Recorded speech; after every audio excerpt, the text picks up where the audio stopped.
Hey, what's up guys? So we're here to go over a early review, my thoughts and impressions on Godfall. Is the game worth buying? Is it worth playing? Because I really loved the previous game by Counterplay Games, which was Duelist. For those of you guys that do remember it, that was one of the best card games that I have ever played. Like that game, 10 out of 10. So when I heard that they're making a hack and slash looter game, I got super hyped up about this game. But anyways, let's go ahead and hop right into, first off, the objective things that some of you guys might be wondering about the game. So first off, the game is full retail price of $60. It is available over on PlayStation 5 as well as PC. Now the game's file size is 46 gigs as of right now, but keep in mind obviously this can change later down the line with more updates, as there is going to be a patch that will be releasing today. Hopefully we'll be fixing some of the bugs that you guys will see later here. But anyways, it is a hack and slash game that is slower than Devil May Cry, but faster than games like Dark Souls or any Soulsborne types. The best comparison would be maybe like a Monster Hunter here, if you guys really want to compare it to something that is already available on the market. Now, just as a heads up, there is no jump in the game. There are no launchers. You're not going to be launching enemies up in the air and comboing them. There's simply just no jump that really exists in the game. You can mantle and climb over things, but in terms of the combat, it's definitely way slower than a Devil May Cry. Now, in terms of the weapons that you can acquire in the game, there are these hammers, there's a great sword and pole arms. These are both like two-handed weapons. Not that it really matters that it's two-handed, because even the longsword, which you only wield with one hand, you cannot dual wield one-handed longswords, but there are dual blades.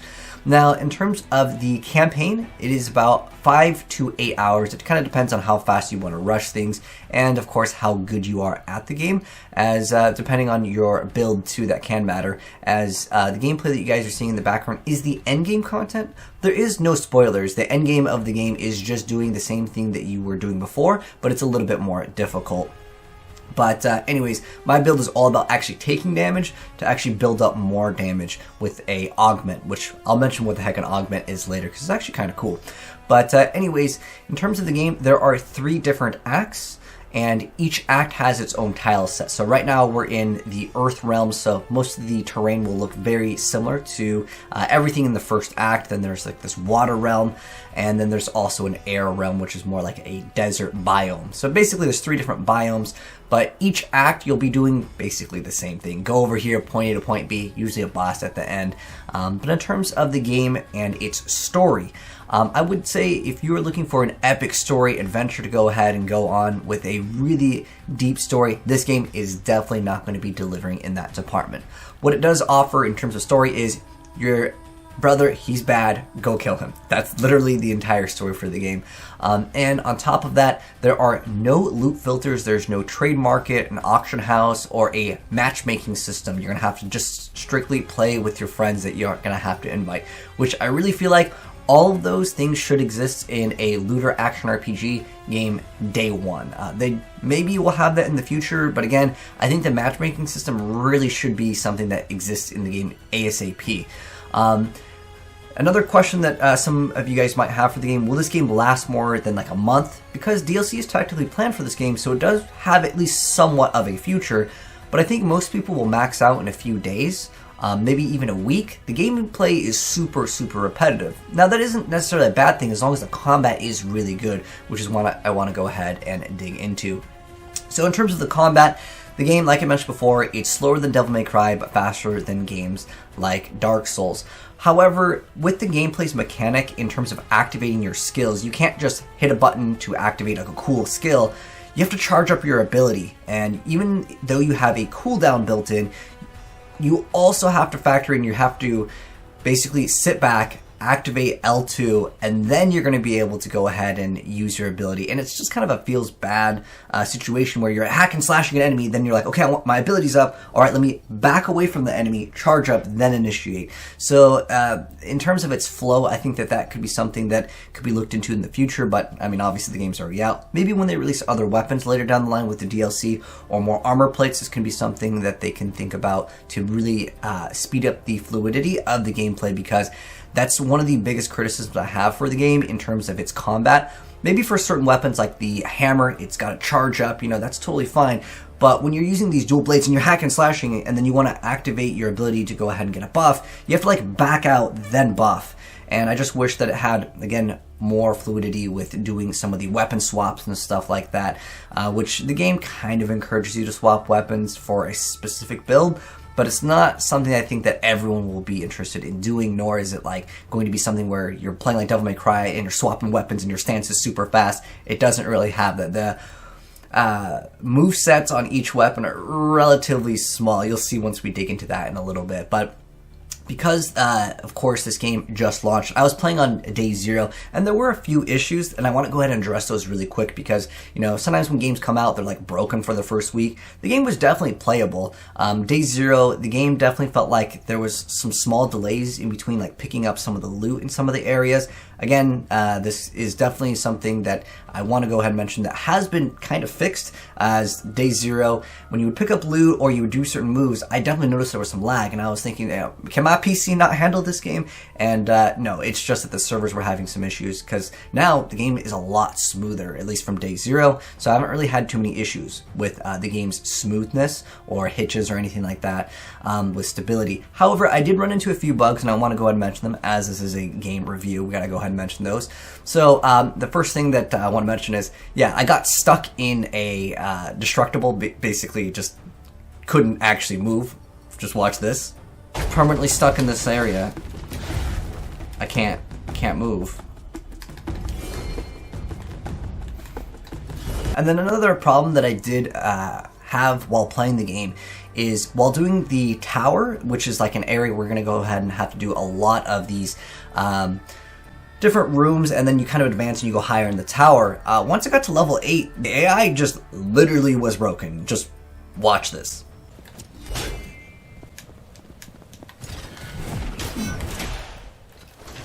Like,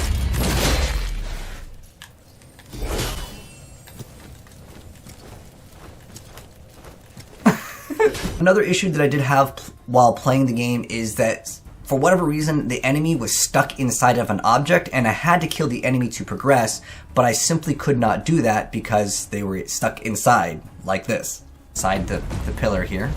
And we have to eliminate him. You can see his weapon is through there. I literally can't hit him.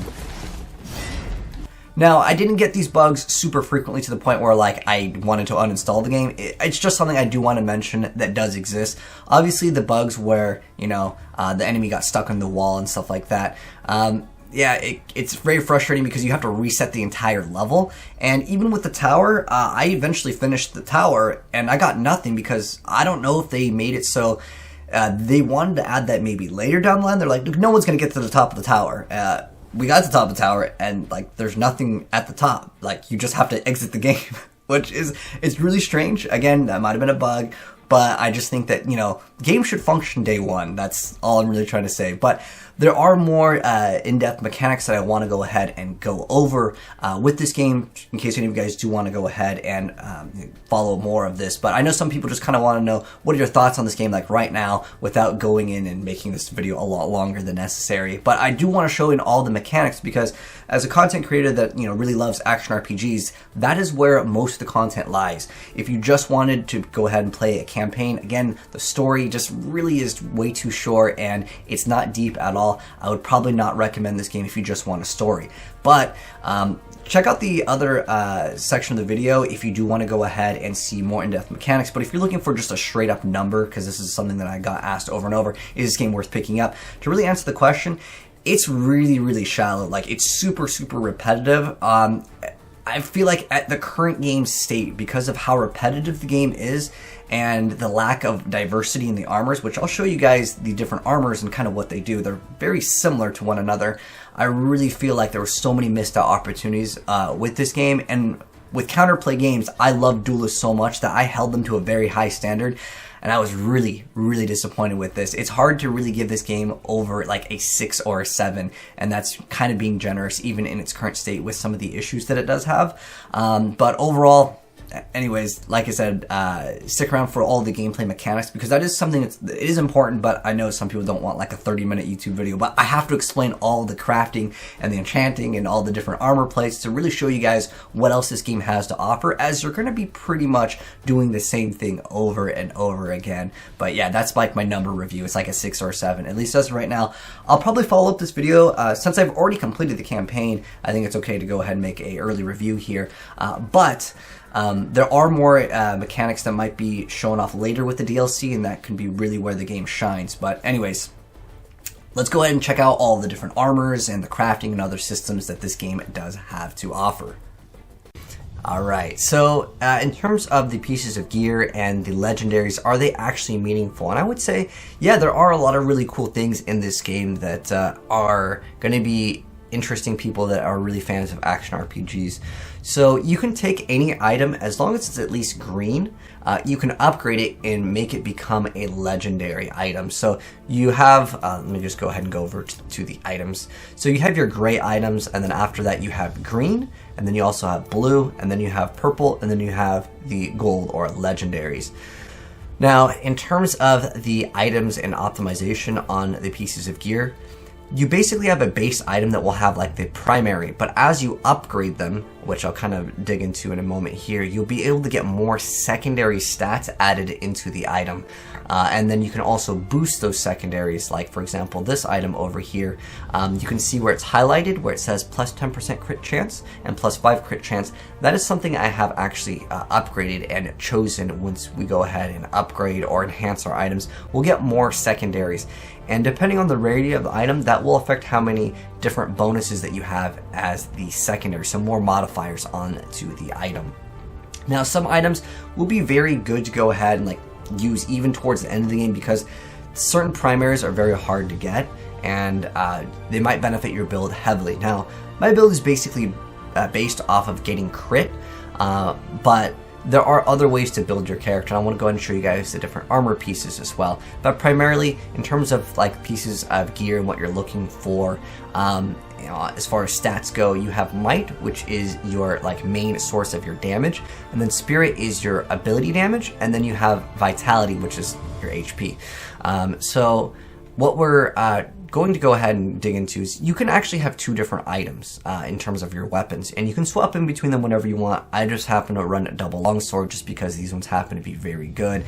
And also the stats that it's granting me are better than what I currently have for other weapons. But you don't really get a bonus for running like a hammer and something else. There's no insane synergy for running a very specific 2 weapon types, but there are different weapon types in the game.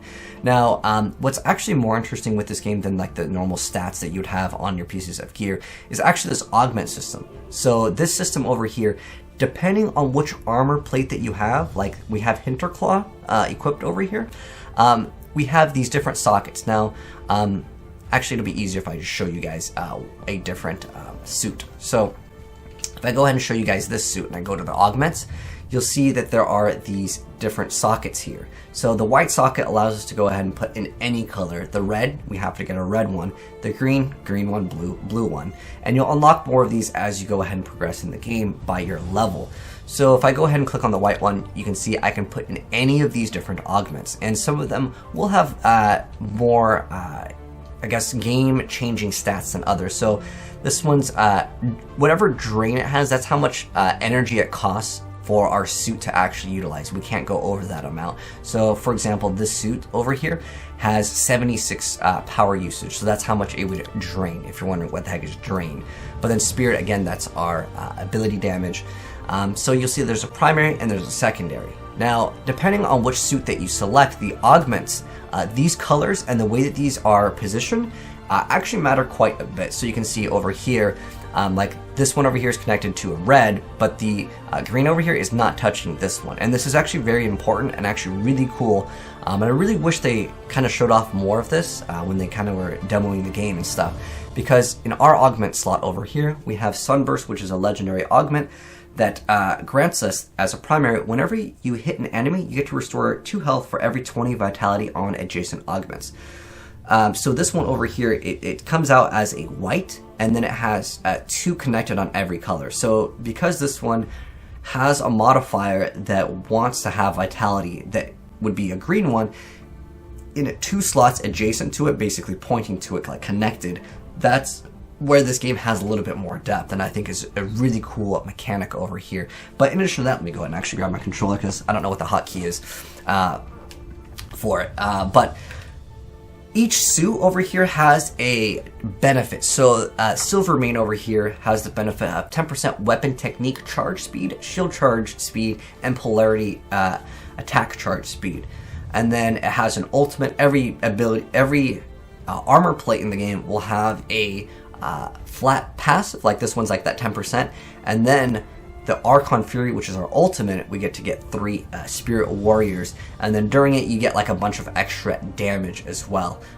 Depending on which armor plate that you choose, you'll have a benefit for, let's say, fire or whatever the case may be. But like I said, it's usually like 10% for like your basic which element. Like for example, like you'll get this one early on in the game as well, which is the fire one, and you'll see it's called Phoenix. It has 10% chance to inflict ignite, and then during Archon Fury we'll have a 90% chance to inflict ignite, and we'll deal 100% bonus damage, and our attacks will deal fire damage. A lot of these kind of feel very samey. Like you'll see like 10% Soul Shatter buildup, and then during Archon Fury it will give you like in this case it's 100%, but a lot of them will be 90 plus the 10, so it equals out to be very samey, if that makes any sense. Like this one over here, we have 10% chance to chill, the other one was 10% chance to ignite, and then we have plus 90, and this one will give us Water Sentinels to go ahead and have. The one that I'm currently running is based off of crit, but there are, again, very similar armor plates, as in like, they will kind of do the same thing, which is usually just kind of a damage over time, if that makes any sense. Like this one over here is 10% chance to bleed, then we have 90% chance to bleed, and then we summon Physical Sentinels. Again, I really feel like they missed out on an opportunity to make these armor plates completely different, because again, a lot of it is 10% chance to do this, and then you have plus 90, and at the end of the day, it's just modifier and damage. Now, in order to go ahead and craft these, I can pretty much craft whatever suit I want. It's really easy to get any suit that you want, with the exception of the one that I'm running right now, which you'll kind of get towards the end of the game. The reason why I can't show you what it costs to craft, it costs a certain thing that you won't get till towards the end game anyways. But basically, you can get any suit that you want. So for those of you guys that were like, I really want this suit, don't worry, you can get every single suit. The main difference with the suit, don't worry too much about like the 10% chance to bleed or whatever, especially early on in the game. What you want to really look forward to is like, what do you actually have in your character? Do you have a lot of bonus damage when something is bleeding or on fire? And then just run that suit, because early on you won't have that many augment slots. The most important thing with this game is actually the augments. The reason why I think the augments are more important is because that affects your character a lot more, especially for more build-defining builds. Like, for example, the one I have currently with the augment system here. I also have this one over here where whenever I'm hit, my next attack deals more damage. So that's why I'm trying to take more damage and deal more damage. And you can stack these, and I'm going to try to make it so I take a bunch of damage, but then I can heal it right back up, because whenever I hit an enemy, as long as I happen to have enough stats on some of these like adjacent ones, again, that grant vitality, for every 20 I gain extra HP on every hit. I'm actually going to eventually do a dual blade build with this one, but that's the system in the game. Now, in terms of like the end game content, like what you're actually doing, and I mentioned, okay, you know what I should mention? So for like the basic attacks in this game, so if you're attacking an enemy, you'll like start comboing them, right? The reason why I wanted to mention that like doing combos feels really bad in this game, it's a really missed out opportunity with this game, is in order to use an ability, whether it's a northern or southern technique, you'll have to do this to charge up your weapon. So if I'm comboing, I can't just like instantly hit, you know, the 2 buttons and it'll execute the ability. What I have to do is auto, then charge up, then I get to use the ability. That's where this game's combat really suffers. I can understand if it's for like a hammer or a very heavy weapon, but to make it so all weapons, like mid-combo, if you want to actually use an ability, you have to like basically back up, charge your weapon, then go for it, and it does definitely feel like they shouldn't have implemented this in. Again, you'll have to play the game to understand what I'm talking about, but it is a huge deal for anyone that's interested in a hack and slash game. If you want like a slow Soulsborne experience, then maybe this could be kind of a niche demographic where it's like, it's faster than Dark Souls, but it's a lot slower than Devil May Cry. Again, with a hack and slash game, I really like to have jump. I feel like that's a huge missed out opportunity. But in terms of the game and crafting, because this is something I also want to go ahead and dig into with the crafting system. So you can get any item and upgrade it, except for on white items. So I'll just take, like, let's say this life stone over here. If I want to go ahead and upgrade it, then the flat number will change. Like this one has health recovery. Like the center number will change and it will be upgraded, and that will go from 64 to 69. However, I can also enchant it. You can upgrade and enchant an item, but if I go ahead and enchant the item, so I'll get this and I'll go ahead and enchant, it will turn into a blue, and then you'll get a randomary second effect. So don't think that just because the item is not legendary. Now you can go from all the way from green to legendary. It'll cost a lot of currency. But what I suggest for you guys to do in the very beginning, do not waste your currency on upgrading things pretty much at all, unless you're just getting like the first maybe 1 or 2 upgrades, not enchants. I think enchanting in the very beginning is almost a waste, because as you get further in the game, you'll get higher like level requirement items, and that will completely change up the stats that roll on the item, because like you can only upgrade it 5 times before it just says no more. And so you can go again all the way and enchant it all the way up into a legendary, but there's no point. It's kind of a waste of materials. I would rather wait for like the max level items, then you can go ahead and enchant. But you can enchant or upgrade a couple times, but just don't upgrade everything, max it out, because you'll kind of be out of currency if you go ahead and do that. Now, in terms of the game having like attack speed or move speed, there isn't any of that. Like it's mostly modifiers on damage. Like this was a really cool ring where it just grants us plus damage, but we take more damage. But like the weak point damage, I'm not going to be able to work off that. I'm only really focusing in on crit chance and crit damage. Now, I also want to go ahead and show off the skills as well, because there's a lot to go ahead and cover here. But there are other modifiers here, and something I didn't get to go into in terms of gear, because most of these are just stat sticks. It's like Soul Shadow buildup, which is a little bar that builds up, and you can basically hit them for like a big chunk of damage. There's also a system called Rampage, where if you keep on hitting the enemy consecutively, you just deal more damage to the enemy. Now, what banners are something, I don't know if I can show you it in here. In fact, we can probably go up into this room and I can show you exactly what the heck it does, which is placing something on the ground, and it just grants us a buff. But I'm going to visually go and show you guys it. And I didn't really show off the shield mechanic. So here's what we can do. We can go ahead and throw our shield. We can also block with it. If something's knocked down to the ground, we can do like a finisher on them. And then on top of that, this is what the banner does. It's placed on the ground, and it's a huge giant, I don't know if you'll be able to see the edge of the ring here. You can kind of see it with this little orange line, but it's a very large area. Basically, it lets us do more damage and have a lot more crit, because my build is all about crit. And also, let me go and show you guys what the ultimate looks like. So the ultimate, we'll go ahead and have these extra warriors, and you'll see they'll go ahead and attack for us. We'll also deal massive amounts of bonus damage. In terms of the like gameplay for the amount of like combos that you can do, I mean, look at the combo. I'm sorry, my face is blocking all of them, but you can see light combo is like you hit 4 times with this, 2, 3, 4, and then you get like a thrust. Some of these might require us to hit an enemy, but you'll see like you have more like an impact AoE, and you can shatter the enemy. The shatter system is kind of like this little white bar that's over their HP, and you can damage it and like do all the damage from that like white bar to guys kind of consume it, if that makes sense. But we also have the abilities. Let me show you how that works. So this is what I was talking about before, but like if I'm attacking an enemy, I'm comboing them. If I want to use the ability, I have to do this, charge it up, and then I can actually execute it. Now that's one technique, and this is our other technique. But you have different techniques depending on what weapon you have, but I happen to be running dual longswords, so that won't be available. You can see the enemy's ignited over here. But that pretty much covers what I wanted to show off. There's also a system where if the enemy attacks, we can go ahead and like kind of counter-attack them, parry. There is a lot of other systems to this game, but a lot of it is just like you're just doing more like of X amount of damage.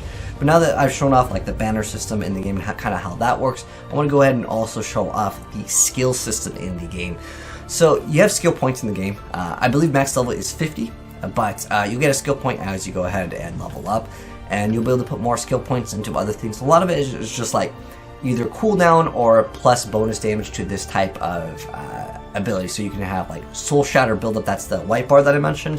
You can get flat like Vitality. You can also get like plus all stats. There's also what's it, like resistances. Most of the stuff though, it's not going to be like a completely well, there are things that you can get, like, as in, like, we technically already have shield throw, but you can get bonus damage, but there's things that can kind of modify your, like this one over here at level 3, we can press left bumper as our shield throw or arcing shield throw returns to release an explosive wave. So there's, like, modifiers on certain abilities, but nothing that would affect, like, our polearm attack has, like, a new, like, skill to it. Basically, each weapon has 2 like skills at least. Well, the dual blades are a little bit different because they kind of like give you a little buff, but for the most part, the skill tree in this game is not tied to your armor plate. I think it would be cool if each armor plate had its entire own skill tree, and that would add a lot more depth to the game. But yeah, it's just like you can get extra damage against weak points, or like Rampage I mentioned, when you keep on hitting the enemy, you'll just deal more damage. You can get bonus Rampage charge speed, or the damage, or you can get extra crit hit damage and crit hit chance. And then Archon Fury, you can get extra duration and also the charge speed. So a lot of this stuff is kind of very samey. It's just kind of numbers. You can get like extra chance to inflict ailments, which are like the bleed and all those things. But again, it kind of depends on which build that you are going for. One thing I think is really good, and I don't really want to make this a build guide, but one thing I really like to go ahead and have is the ailments. Not only for the chance to inflict them, but as you progress and you get towards the endgame content, you're going to be getting free extra chance to, let's say, ignite or chill or whatever to the enemy. And this one just gives you flat bonus damage for each ailment on the enemy.